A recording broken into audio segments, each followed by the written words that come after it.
Hello and welcome to Noble career classes. दोस्तों, class 10th social science history हम पढ़ रहे थे, जिसमें ऑलरेडी 6 लेक्चर्स हम देख चुके, जिसमें हम राइज ऑफ नेशनलिज्म को लेके चल रहे थे। देन हमने देखा, जब मैं थोड़ा सा आपको दिखा देता हूँ, वेट, चले देखो अभी तक हमने क्या देखा। चलो, सबसे पहला हमने लेक्चर देखा था painting of Frederick Sorio. Frederick Sorio के बारे में देखा कि उसने एक पेंट बनाया था जिसमें उसने डेमोक्रेटिक रिपब्लिक्स के बारे में एक इमेजिन किया था कि भाई आने वाले टाइम में ऐसी ऐसी कंट्रीज होंगी जहां पे डेमोक्रेसी होगा, जहां पे रिपब्लिक होगा, जहां पे राजाओं के रूल्स नहीं होंगे। स्टैच्यू ऑफ लिबर्टी को होमेज देते हुए वो निकल रहे थे और ये लंबी सी ट्रेन बना के, तो ये पूरी की पूरी मेरी डिकोडिंग जो थी इसकी आपको करके दे दी थी। ये हमारा पहला लेक्चर था, ठीक है।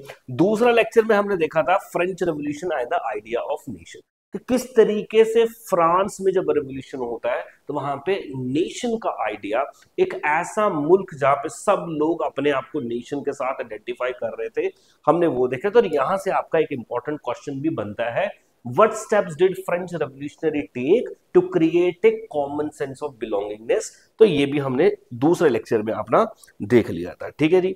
चलो जी, इसके बाद में हमने नेपोलियन के बारे में भी पढ़ा था कि फ्रांस में जब रेवोल्यूशन हुआ और बहुत सारे रेवोल्यूशनरीज उठे और उन्होंने वहां पे बड़े सारे चेंजेस भी लेके आए, और नेपोलियन की पावर किस तरीके से बढ़ती है और नेपोलियन क्या क्या काम करता है फ्रांस में और फ्रांस के बाहर। सबसे इंपॉर्टेंट काम उसका क्या था, नेपोलियनिक कोड ऑफ 1804, ये भी हमने देख लिया था, ठीक है जी। चलो जी, देन अगला लेक्चर हमने देखा था मेकिंग ऑफ नेशनलिज्म यूरोप, कि यूरोप में किस तरीके से नेशनलिज्म की फीलिंग आती है, क्योंकि फ्रांस में तो आ चुकी। देन फ्रांस से इंपैक्ट पड़ा बाकी नेशंस में और वहां पे भी नेशनलिज्म की फीलिंग जागती है। ये लिखा है कि वहां पे कोई नेशनलिज्म नहीं था, क्यों? क्योंकि बड़े बड़े अलग अलग छोटे छोटे रीजन थे, अपनी अपनी लैंग्वेज थी, अपने अपने डाइवर्स कल्चर थे।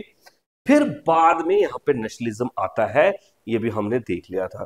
देन अगली बात हमने की थी लिबरल नेशनलिज्म क्या है, यानी कि लिबरल नेशनलिज्म का मतलब हमने देखा था कि ये लिबर वर्ड से आता है, लिबर्टी की बात चलती है, इकोनॉमिक लिबरलिज्म क्या थी, पॉलिटिकल लिबरलिज्म क्या थी, ये भी हमने देख लिया। अच्छा, और ये लेक्चर्स आपने अगर नहीं देखे दोस्तों तो डिस्क्रिप्शन में प्लेलिस्ट का लिंक है, जरूर आप देख लेना, ठीक है जी। न्यू कंजर्वेटिव रिजीम भी हमने देख लिया था 1815 में जो आया। अब दोस्त मेरी बात बड़े ध्यान से समझो, आज का लेक्चर अभी हम शुरू करने वाले हैं, आप समझो ध्यान से। देखो दोस्तों, हुआ क्या, द ईयर वाज 1815। 1815 को क्या हुआ, बैटल ऑफ वाटरलू। क्या हुआ, बैटल ऑफ वाटरलू।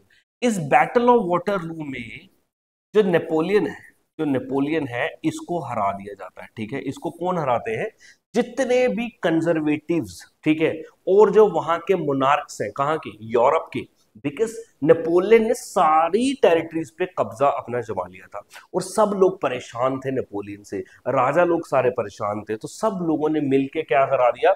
अच्छा, तो नेपोलियन को क्या कर दिया जी, हरा दिया, ठीक। यहां तक हमने बात देख ली। और इसके बाद में पूरा न्यू कंजर्वेटिव जो रिजीम था वो और ज्यादा रिप्रेसिव था। अगर उसके अगेंस्ट में कोई बात करता था वो उसको क्या करता था, क्रश कर देता था।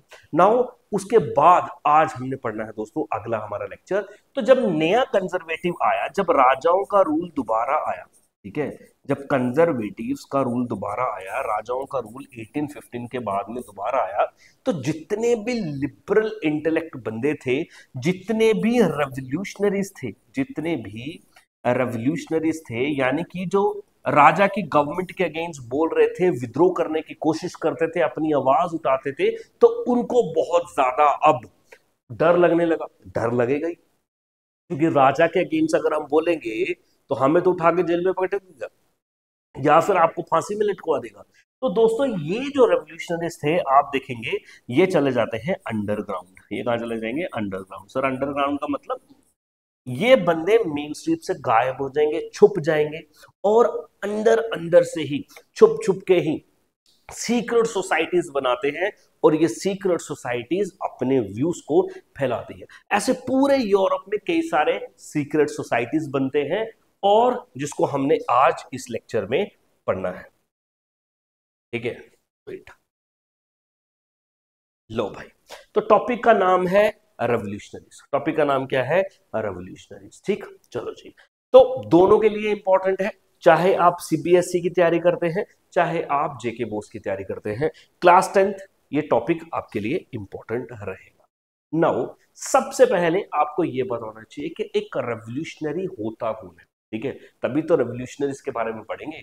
एक रेवोल्यूशनरी वो बंदा होता है कि जो मौजूदा गवर्नमेंट में चेंजेस लाने की कोशिश करता है, ये चेंजेस लाने का आप कह सकते हैं आइडियोलॉजी रखता है। एक रेवोल्यूशनरी वो बंदा है। और रेवोल्यूशनरीज की एक और बात समझना, रेवोल्यूशनरीज जो है वो गवर्नमेंट का तख्ता पलट करने की तो कोशिश करते हैं, लेकिन इनके जो मीन होते हैं ये स्ट्राइक नहीं करते, ये धरना प्रदर्शन नहीं करते, ये आप देखेंगे प्रोसेशन नहीं निकालते, ये क्या करते हैं? वायलेंस करते हैं। सर वायलेंस करने का मतलब क्या? जैसे फॉर एग्जाम्पल आपने अक्सर नाम सुना होगा शहीद भगत सिंह का, शहीद राजगुरु, शहीद सुखदेव, इनके नाम सुने ना आपने? तो ये लोग क्या है, ये किसी के सामने जाके दरख्वास्त नहीं करते, प्रेयर नहीं करते, पिटीशन नहीं करते, ना ही धरना लगाते। ये क्या करते हैं? जितने भी अनपॉपुलर बंदे हैं, उठाया कोई अंग्रेज, पकड़ा, मारा, गोली से उड़ा दिया, ठीक है, कहीं पे बॉम्ब गिरा दिया। तो इनका काम क्या है? वायलेंस करके गवर्नमेंट में चेंजेस लाना। और वहां की देखो गवर्नमेंट कौन सी है? राजाओं की गवर्नमेंट है। राजा अपने अगेंस्ट किसी को बोलने नहीं देता। राजा ना ही चाहता है कि ये सारे देशवासी एक हो जाएं, क्योंकि राजा के अगेंस्ट हो जाएगी ये बात, नहीं तो तख्ता पलट हो जाएगा। तो आप देखेंगे ये जो रेवोल्यूशनरीज है ये किस तरीके से यूरोप में काम करते हैं, और वो रेवोल्यूशनरी कौन कौन है। जैसे आपकी किताब में आज के लेक्चर में सबसे बड़ा नाम आएगा जुसेपी मजीनी का, तो हम देखेंगे वो जुसेपी मजीनी कौन है। चलो, ए पर्सन हु स्टार्ट्स और सपोर्ट्स एक्शन, ऐसे एक्शन को सपोर्ट करता है या वो शुरू ही करता है to try to change the government, government को क्या करने के लिए? चेंज करने के लिए एक देश की, specially by using violent methods. मैंने आपको बता दिया क्या होता है, रेवोल्यूशनरी होता है। नेक्स्ट, आप आपकी किताब में दोस्तों जो रेवोल्यूशनरी दिया है, यहां से उनकी स्लाइड स्टार्ट होती है। अगर आप अपनी किताब देखेंगे तो हूबहू ये लाइंस आपको देखने को मिलती है। For during the years following 1815, the fear of repression drove many liberal nationalists underground. मैंने आपको बता दिया कि 1815 में जब दोबारा राजाओं की गवर्नमेंट एस्टेब्लिश होती है, तो इससे डर बैठ गया जितने भी लिबरल नेशनलिस्ट लोग थे, जो क्वेश्चनिंग कर रहे थे, जो यूनाइट करने की बात कर रहे थे देशों को, इनको लग गया डर। और दोस्त ये क्या चले गए? अंडरग्राउंड चले गए। ठीक है, अंडरग्राउंड चले गए तो आप देखेंगे बड़े सारी सीक्रेट सोसाइटीज को फिर ये बनाते हैं। सीक्रेट सोसाइटी का मतलब होता है दोस्त वो सामने रह के डायरेक्ट काम नहीं करते, बट वो अंडरग्राउंड रह के काम करते हैं। समझ गए? तो ऐसी सीक्रेट सोसाइटीज आप देखेंगे यूरोप की बड़े सारे डिफरेंट एरियाज कोनों में आपको देखने को मिलती है। अब ये सीक्रेट सोसाइटीज करती क्या है? ये करती है train revolutionaries and spread their ideas. Ideas क्या है भाई? नेशनलिज्म का आइडिया है कि हमें क्या करना है? इकट्ठा करना है पूरे देश को। ठीक है, हमें क्या करना है? एक यूनिटी बनानी है देश में। ठीक है, तो इनका अपने आइडियाज जो है ये फैलाने का काम करते थे, और ऐसी बड़ी सारी सीक्रेट सोसाइटीज यूरोप में आपको देखने को मिलेगी। Most of these revolutionary also saw the creation of nation states as necessary part of this struggle for the freedom. Nation state बोल रहा है ये जो रेवोल्यूशनरीज है, ये नेशन स्टेट के क्रिएशन को भी इंपॉर्टेंट समझिए। ये चाहते थे कि नेशन स्टेट बने। सर नेशन स्टेट क्या होता है? नेशन स्टेट क्या होता है दोस्तों? स्टेट का तो आप सभी को पता है। स्टेट का मतलब एक कंट्री। पॉलिटिकल साइंस में हम क्या बोलते हैं? स्टेट का मतलब क्या है? कंट्री, एक एरिया, एक टेरिटरी। भाई स्टेट तो है लेकिन ये नेशन नहीं है। स्टेट में जब नेशन मिलता है तो नेशन स्टेट। नेशन स्टेट मतलब feeling of love for nation, feeling of love for country. ठीक है, अगर हम इंडिया, देखो इंडिया आपको पता नॉर्थ से साउथ से लेके वेस्ट से अगर आप ईस्ट तक चले, तो अगर तो हमें इंडिया के साथ प्यार है तब वो बनता है नेशन। जब हम कॉमन कोलेक्टिव बिलोंगिंग में मानते हैं, जब हम common feeling of love share करते हैं एक दूसरे के साथ। ठीक है, लेट्स टेक एन एग्जांपल। मान लो कभी मैच हो जाएगा इंडिया का या पाकिस्तान का, इंडिया का या किसी और मुल्क का, इंग्लैंड का, तो हम लोग क्या करते हैं? हम लोग अपने देश की सपोर्ट करते हैं। हम चाहते हैं कि भाई बाकी वाले जो प्लेयर्स हैं वो आउट हो जाए और हमारे वाले प्लेयर्स बहुत अच्छा खेले। वो क्या है? वो नेशन की फीलिंग है, नेशनलिज्म की फीलिंग है। तो ऐसे स्टेट्स जिसमें नेशन भी हो, जिसमें नेशनलिज्म की फीलिंग हो, तो क्यों नेशनलिज्म की फीलिंग होगी तो ही इनमें यूनिटी आएगी, और जब इनमें यूनिटी आएगी तो ही राजा की गवर्नमेंट्स भी खत्म होंगी, तो ही ये मॉडर्न स्टेट्स की एस्टेब्लिशमेंट भी करेंगे, जो कि क्या होगी, कलेक्टिव होगी, छोटे छोटे पैचेस में नहीं बटी होगी, सब छोटे छोटे रीजन्स को मिला के एक कंट्री को बनाने का इनका जो सपना है रेवोल्यूशनरीज का, वो यहाँ पे आपको दिखाई देता है बच्चा। ठीक है, अब कुछ रेवोल्यूशनरीज आप देखेंगे जो आपको यूरोप में भी देखने को मिलते हैं, इंडिया में भी देखने को मिलते हैं। समझ गए बच्चा, आप देखेंगे सेम हूबहू सेम टाइम आपने कंपैरिजन करना है इंडिया के साथ। ठीक है, जब हम बात कर रहे हैं 1815 की बात चल रही है ना दोस्तों, ठीक है, 1815 से या 1850s के आसपास भी चल रहे, पूरी दुनिया में यानी कि यूरोप में तो रेवोल्यूशनरीज उठ रहे थे, तो इनसे इंस्पायर होके इंडिया में भी कई सारे रेवोल्यूशनरीज उठ रहे थे, वो हम देखेंगे। अब यहाँ पे मेन जो आपको पढ़ना है, एक तो पढ़ना है जोसेफ मजीनी, गैरिबल्डी, ये भी आप पढ़ोगे। इंडिया में देखोगे तो वीडी सावरकर, औरबिंदो घोष। ठीक, तो ये आपकी किताब में दिया गया है, आपकी किताब में तो मेनली ये दो हैं, ठीक है, बट हम इनके बारे में भी पढ़ेंगे। नाउ ये इमेज दोस्तों आप देखो, ये इमेज है आपकी जुसिपी मजीनी की, जुसिपी मजीनी। दोस्तों यूसिपी मजीनी जो है ये इटली का एक सिटीजन है दोस्तों, इटली का एक सिटीजन है, और ये एक रेवोल्यूशनरी है, ये एक रेवोल्यूशनरी है। जुसिपी मजीनी का क्या मानना था, जो इटली है, देखो इटली उस वक्त ना छोटे छोटे रीजन्स में बटा हुआ था, आज भी वैसे इटली छोटा ही है, उस वक्त और भी स्मॉल पैचेस में बटा हुआ था।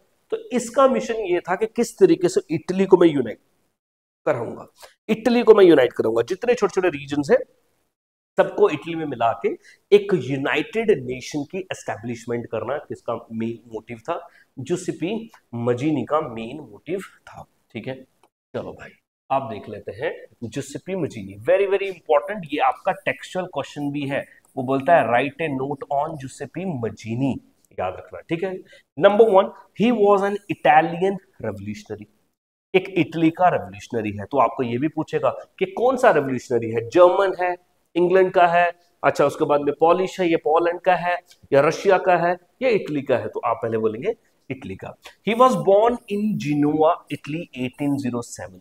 दोस्तों ये जो जितनी स्लाइड्स आपको दिख रही है ना, राइट ए नोट ऑन मजीनी पे एज इट इज, ये लाइंस आप लिख देना और आपके पूरे नंबर मिल जाएंगे आपको। ठीक है जी, चलो जी, तो इटली में जन्म हुआ दोस्तों, कहां पे हुआ, जिनोवा, वेरी वेरी इंपॉर्टेंट, आपको पूछेगा कि Giuseppe Mazzini was born in which place of Italy, Genoa में हुआ 1807 में। मजीनी बिलीव्ड, ये मानता है, that God had intended nations to be the natural units of mankind, so Italy could not continue to be the patchwork of small states, patchwork of small states ना होके, छोटे छोटे किंगडम्स ना होके, ये इटली क्या होना चाहिए, हमारा यूनाइटेड होना चाहिए। समझिए मजीनी का क्या मानना है, इटली क्या होना चाहिए, यूनाइटेड होना चाहिए, और छोटे छोटे पैच वर्क नहीं होना चाहिए, छोटे छोटे स्टेट्स नहीं होनी चाहिए, और ये अगर हमें यूनिफिकेशन करनी है, इसको अगर हमें यूनाइट करना है, तो alone it could be the base of Italian liberty.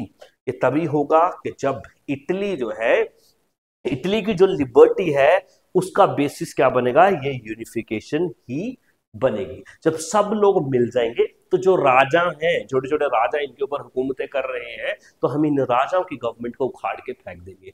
तब फेंकेंगे कि जब हमारी जो है आपस में यूनिटी होगी और इटालियन लोगों को लिबर्टी मिलेगी। ठीक है जी, he became a member of secret society of Carbonari, very very important point। ठीक है, तो आपको बोलेगा कि बताओ मजीनी जो है कौन सी सीक्रेट सोसाइटी का मेंबर बनता है, दोस्तों उसका नाम क्या है, कार्बोनरी। क्या नाम है, सीक्रेट सोसाइटी ऑफ कार्बोनरी है। ठीक, पहले तो ये बनता है उसका मेंबर, ये भी एक सीक्रेट सोसाइटी है, इसका काम भी क्या है, राजा की गवर्नमेंट को खत्म करना, डेमोक्रेसी लाना, यूनिटी लाना, तो पहले ये उसका मेंबर बनता है। आगे चल के आप देखेंगे ये खुद भी सीक्रेट सोसाइटी को फाउंड करता है, कुछ सीक्रेट सोसाइटीज को बनाता है, जो आपके एग्जाम के लिए बड़ा ज्यादा इंपॉर्टेंट है। ठीक है जी, चलो जी, तो कार्बोनरी का मेंबर बनता है, बोरा एट द एज ऑफ 24 साल की उम्र में उसको एग्जाइल में भी भेज दिया जाता है। He was sent into exile, कब, 1831। एग्जाइल का मतलब होता है कंट्री के बाहर दोस्तों, ठीक है, आउटसाइड कंट्री, देश निकाला, हिंदी में क्या बोलते हैं, देश निकाला। ठीक है, देश निकाला का मतलब ये, फॉर एग्जांपल के लिए अगर कोई गवर्नमेंट के अगेंस्ट में विद्रोह करने की कोशिश करता है, ठीक है, या गवर्नमेंट के कोई षड्यंत्र करने की कोशिश करता है, तो यहाँ की गवर्नमेंट क्या करेगी, यहाँ ये देश क्या करेगा, इस बंदे को बाहर भेज देगा और बोलेगा अगर तू इस मुल्क में दोबारा आया तो हम तेरे को क्या कर देंगे, मार देंगे, तेरी सजा यही है कि देश से बाहर रहेगा। तो इसको हम क्या बोलते हैं, एग्जाइल। 1831 में इसको एग्जाइल में भी भेज दिया गया था। क्यों? क्योंकि ये अटेम्प्ट करता है एक रेवोल्यूशन लाइजूरिया में, इटली की एक जगह है लाइजूरिया, समझ ले। तो लाइजूरिया में जब ये रेवोल्यूशन करने की कोशिश करता है, वहां पे आप देखेंगे अटेम्प्ट करता है एक रेवोल्यूशन की, तो उसके चक्कर में इसको बाहर भी भेज दिया जाता है। ठीक है, जोसेफी मजीनी का जन्म इटली में हुआ, इटली की जुनुआ में हुआ। वो एक इटली का रेवोल्यूशनरी था, वो सीक्रेट सोसाइटी ऑफ कार्बनरी को ज्वाइन करता है। देन उसको एग्जाइल में 1831 में भेज दिया जाता है, क्योंकि वो लाइजूरिया में रेवोल्यूशन अटेम्प्ट करने की कोशिश करता है दोस्तों।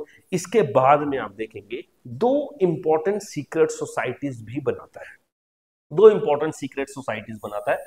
एक बनाता है यंग इटली, यंग इटली बनाता है कहां पे, मर्सलेज फ्रांस में। वेरी वेरी इंपॉर्टेंट, याद रखना, यंग इटली जो कि इटली की यूनिफिकेशन के लिए काम करेगी, इटली में गवर्नमेंट को ओवरथ्रो करने की काम करेगी, यंग इटली। ठीक है, मर्सलेज फ्रांस, याद रखना मर्सलेज फ्रांस की एक जगह है।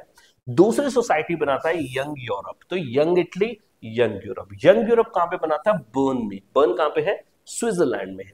बर्न स्विट्जरलैंड में ये दूसरी सोसाइटी आपकी बनाता है। ठीक है, whose members were like minded young man from Poland, France, Italy and Germany. यानी कि यूरोप के जितने लाइक माइंडेड लोग थे, बंदे थे, यंग मैन थे। लाइक माइंडेड का मतलब ये भी चाहता कि गवर्नमेंट को ओवरथ्रो कर दिया जाए, राजा की, और यूनिफिकेशन हो जाए कंट्रीज की। तो यहाँ पे आपको सारे के सारे वो यंग मैन इसके मेंबर बनते दिखाई दे रहे हैं, वो इसके मेंबर बनते हैं। दो सोसाइटीज बनाई, यंग इटली और यंग यूरोप। यंग इटली बनाई मर्सलेस फ्रांस में, यंग यूरोप बनाया आपका बर्न स्विट्जरलैंड में। दोस्तों एक इंपॉर्टेंट बात आप और समझो, आपको ये भी पूछेगा, आपको पूछेगा ये जो जगह है बर्न, बताओ कहां पे है, समझ रहे हो। तो आपको एक सिटीज के नाम दे देगा, तीन चार सिटीज के नाम दे देगा, और उसके अपोजिट में कंट्रीज का नाम देगा, बोलेगा मैच द फॉलोइंग, मैच करो, या फिर बोलेगा which pair is correctly match. जब मैं क्वेश्चन आंसर्स कराऊंगा तब आपको बहुत बेहतरीन तरीके से समझाऊंगा कि कैसे कैसे क्वेश्चन फॉर्म किए जाते हैं और कैसे कैसे क्वेश्चन आपके बोर्ड एग्जामिनेशन में आते हैं। ठीक है, चलो, तो आप लेक्चर बड़े ध्यान से समझते रहा करो। ठीक, चलो, मजीनी बोलता है, ये भी मानता है कि हाँ, कि गॉड ने टेंड किया है कि जो नेशंस है वो नेचुरल यूनिट्स ऑफ मैनकाइंड हो। नेचुरल यूनिट्स ऑफ मैनकाइंड का मतलब ये है कि इंसानियत के नेचुरल यूनिट्स, इंसानियत मतलब ये इंसान का घर है, ये छोटे छोटे छोटे छोटे पैचेस में नहीं बटे होने चाहिए, इनकी एक एक कॉमन कंट्री होनी चाहिए सब लोग। ठीक है, इसलिए यूनिफिकेशन पे काम करते हैं, मजीनी उनमें से एक बंदा है।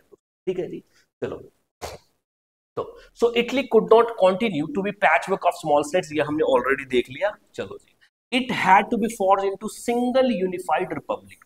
और इटली को क्या होना चाहिए, सिंगल यूनिफाइड रिपब्लिक। रिपब्लिक का मतलब जहां पे डेमोक्रेसी हो, जहां पे कॉन्स्टिट्यूशन हो, राजा की गवर्नमेंट ना हो, with in wider alliance of Nations. चलो जी, और ये यूनिफिकेशन हो सकती है इटली की लिबर्टी, ये भी हमने देख लिया। फॉलोइंग हिज मॉडल, बोल रहा है इसका मॉडल देखते हुए, इसी को देखते हुए जो इसकी सोच है, जैसे ये सोसाइटीज बना रहा है मजीनी, तो आपको ऐसी सीक्रेट सोसाइटी दोस्तों जर्मनी, फ्रांस, स्विट्जरलैंड, पोलैंड में भी आपको देखने को मिलती है। यानी कि मजीनी से इंस्पायर होके आपको different parts of the Europe में भी सीक्रेट सोसाइटीज बनती दिखाई दे रही है। Mazzini relentless opposition to the monarchy, बोल रहा है जो इसका अपोजिशन है मोनार्की, राजा के गवर्नमेंट के अगेंस्ट है। राजा की गवर्नमेंट क्या होती है, ऑटोक्रेटिक होती है, राजा लोगों को दबाता है, राजा लोगों जो है लोगों को राइट्स नहीं देता है, उसकी क्या है, ये ऑपोजिट है, उसके अपोजिशन हमेशा करता है। And his vision of democratic Republic frighten the conservatives. Conservatives वो है जो पुराने ख्यालात के बंदे, जो बोलते हैं मोनार्की ठीक है, मोनार्की होनी चाहिए, पूरा उनको इसके थॉट्स क्या करते हैं, डराते हैं। ये उनको डराते हैं इसके थॉट्स, ठीक है, क्योंकि ये इंस्पायर करते हैं बहुत सारे लोगों को। ठीक है, चलो जी, इसी के चलते आप देखेंगे एक बंदा है Metternich. Metternich very very important name, आगे आपको पता लगेगा। मेटरनिक, मेटरनिक कौन है दोस्तों, मेटरनिक आप देखेंगे एक कंट्री है ऑस्ट्रिया, एक कंट्री है ऑस्ट्रिया, ठीक है। यहाँ पे इस वक्त तो यहाँ पे किंगडम है, यहाँ पे राजा का एक किंगडम है, ऑस्ट्रियन किंगडम, ठीक है। हैब्सबर्ग अंपायर बोलते हैं इसको, हैब्सबर्ग अंपायर था यहाँ पे। एक यहाँ पे लिख देता हूँ, हैब्स हैब्सबर्ग हैब्सबर्ग एम्पायर, ठीक है। तो इसका चांसलर होता है, चांसलर समझ लें कि इंपॉर्टेंट मिनिस्टर होता है, उसका नाम क्या है, मेटरनिक। तो आपको पूछेगा हु इज मेटरनिक, मेटरनिक क्या है, चांसलर है ऑस्ट्रिया का, क्या है, चांसलर है ऑस्ट्रिया का, ऑस्ट्रियन चांसलर है, ठीक है। ये बोलता है मजीनी के बारे में, कमेंट देता है, मजीनी को क्या बोलता है, बोलता है मजीनी क्या है, the most dangerous enemy of our social order, most dangerous enemy of our social order. हमारा जो सोशल ऑर्डर है, हमारी जो सोसाइटी है, हमारा जो सोसाइटी का बंदोबस्त है, उसका सबसे बड़ा दुश्मन कौन है, मजीनी है। क्यों मजीनी है दोस्तों, मजीनी के रेवोल्यूशनरी आइडियाज है, वो गवर्नमेंट को तबाह करने की बात करता है, वो डेमोक्रेसी की बात करता है, वो यूनिफिकेशन की बात करता है। तो सोशल ऑर्डर का एनिमी इसको इसलिए बोला जाता है, मेटरनिक बोलता है। तो आपको वन वर्ड में भी पूछेगा, ठीक है, who has been described as most dangerous enemy of social order, दोस्तों किसको बोला गया है, मजीनी को बोला गया है। बोला किसने है, मेटरनिक ने है। मजीनी का उसको बिलोंग करता है, इटली को बिलोंग करता है। मेटरनिक उसको बिलोंग करता है, ऑस्ट्रिया को बिलोंग करता है। ये इमेज भी आप देख सकते हैं, Joseph मजीनी and the founding of young Europe in burn 1833 में, ये फिगर 7 आपकी किताब में जो है, ये इमेज आप देख रहे हैं, ये मजीनी यहाँ पे बैठा हुआ है और ये उसके बाकी सारे मेंबर्स हैं, ये साइन कर रहे हैं इस सीक्रेट सोसाइटीज पे। ना दोस्तों, ये तो था जो यूरोप में मेनली इटली का रेवोल्यूशनरी है। ऐसे रेवोल्यूशनरीज आपको इंडिया में भी देखने को मिलते हैं, ऐसी सीक्रेट सोसाइटीज इंडिया में भी आपको देखने को मिलते हैं। सिंस आपको पता है इंडिया पे ब्रिटिश गवर्नमेंट की हुकूमत होती है, ठीक है। तो ऐसी सोसाइटीज इंडिया में बनाई जाती है। अब इंडियंस ऐसे सोसाइटीज का, इनका क्या काम था कि भाई ब्रिटिश सरकार को किस तरीके से ओवरथ्रो कर दे, ब्रिटिश को कैसे हम अपने देश से निकाल दें और हम अपने देश को क्या करा लें, आजाद करा लें, ठीक है। वो देखेंगे इंडियन रेवोल्यूशनरी नेशनलिस्ट कौन कौन है एंड देयर मूवमेंट्स, कौन कौन सी मूवमेंट उन्होंने चलाई। Influenced by the lifes of Mazzini and Garibaldi, मैं बताऊंगा आपको कौन है Garibaldi. Indian revolutionary nationalist were ready to sacrifice their life for the cause of nation and overthrow British rule in India. और इनसे इंस्पायर होके जो इंडियन थे, इंडियन रेवोल्यूशनरीज थे, वो भी चाहते थे कि हम अपनी जिंदगी को सैक्रिफाइस कर दे, इंडिया की आजादी के लिए काम कर दे। कुछ लीडर्स अगर आप देखेंगे, एक नाम है आपके सामने, वीडी सावरकर। वीडी सावरकर दोस्तों ट्रांसलेट करता है मजीनी की ऑटोबायोग्राफी। देखो मजीनी ना एक अपनी किताब लिखता है, मजीनी एक जोसेफ मजीनी एक किताब लिखता है, अपनी ऑटोबायोग्राफी लिखता है, जिसका नाम है जोसेफ्स मजीनी, जिसका नाम क्या है, जोसेफ्स मजीनी। तो इस जोसेफ्स मजीनी जो है, ऑफ कोर्स ये इंग्लिश में होगी, इंग्लिश से मराठी में ट्रांसलेट करता है कौन, वीडी सावरकर। सर क्यों मराठी में करता है, ताकि मराठी लोग इसको पढ़े, महाराष्ट्र बॉम्बे के लोग उसको पढ़े और उनमें रेवोल्यूशनरी आइडियाज आए, ठीक है। तो पहला काम याद रखना, वीडी सावरकर ट्रांसलेट करता है। अनदर नेशनलिस्ट लीडर जो है औरबिंदो घोष जो है, इनको कंपेयर किया जाता है मजीनी के साथ, ठीक है, फॉर द रेवोल्यूशनरी आइडियाज। तो आपको पूछेगा who has been compared, Indian leader who has been compared with Mazzini, Mazzini के लिए, ठीक है। इनके भी रेवोल्यूशनरी आइडियाज थे मजीनी के जैसे, और वो है कौन, आपके औरबिंदो घोष, याद रख लेना इसको भी। सीक्रेट सोसाइटीज इन इंडिया जल्दी से हम देख लेंगे, इसी टाइम पे, सेम सिमिलर टाइम पे आप देखेंगे, ठीक। नंबर 1 अनुशीलन समिति। अनुशीलन समिति दोस्तों एक सीक्रेट सोसाइटी है जो 1902 में बनाई गई थी, ठीक है। Pramod Mitra and also Jitendra Nath Banerjee and Birendra Kumar Ghosh, इन्होंने बनाई थी ये क्या, अनुशीलन समिति। ज्यादा नहीं तो दोस्तों आपको कम से कम ये पता होना चाहिए कि ऐसी कौन कौन सी सीक्रेट सोसाइटी थी जो इंडिया में भी बनी, फॉलोइंग, ठीक है, secret societies of Europe. Europe में सीक्रेट सोसाइटीज को कंपेयर करके या उनसे इंस्पायर होकर इंडिया में भी बना। दूसरा है Yugandhar party. Yugandhar party, Yugandhar party को 1906 में बनाया गया, बीरेंद्र कुमार घोष, भूपेंद्र दत्त एंड औरबिंदो घोष के द्वारा, ठीक है जी।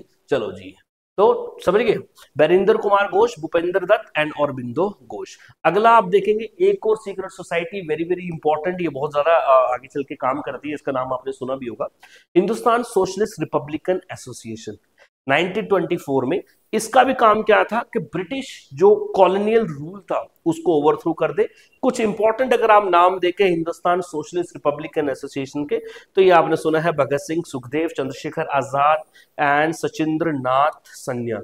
तो ये कुछ सोसाइटीज और ये कुछ रेवोल्यूशनरीज हैं जो इंडिया में काम करते हैं। जैसे यूरोप में काम होता है वैसे इंडिया में ये सोसाइटीज काम करती है। ठीक है, यूरोप में राजाओं की गवर्नमेंट को ओवरथ्रो करने के लिए किया जा रहा था, इंडिया में ब्रिटिश गवर्नमेंट को ओवरथ्रो करने के लिए किया जा रहा था दोस्तों। ठीक है, लेक्चर आपको अच्छा लगा, मेक श्योर वीडियो को लाइक करें दोस्त। और अगर आप हमसे ऑफलाइन पढ़ना चाहते हो तो दोस्त जम्मू में कच्ची छावनी,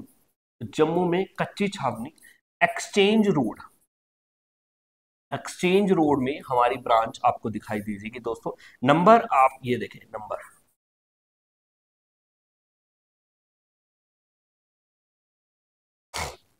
ठीक है, 9906343133, ये हमारा नंबर है, आप हमें फोन कर सकते हैं, हमारे साथ बात कर सकते हैं और ऑफलाइन पढ़ने के लिए आप हमारे सेंटर में आ सकते हैं। Thank you very much, have a nice day.